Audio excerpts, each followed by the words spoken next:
Bir salavatni o'qidik, esingizda bo'lsin. Allohumma salli ala sayyidina Muhammadin nabiyil ummiyil habibil aliyil qadril azimil jahi va ala alihi va sahbihi va sallam.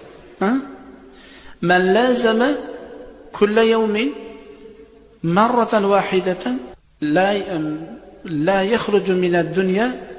Agar bir odam shu salavatni har kuni bittadan o'qiysa, bir dona o'qib qo'ysa, yoki namozdan keyin 5 vaqt namozdan keyin bir donadan o'qib qo'ysa, inson dunyodan vafot bo'layotgan daqiqada Azroil alayhissalom bizga yo'liqayotganda payg'ambarimiz sollallohu alayhi va sallam o'zlari kelib turar ekanlar.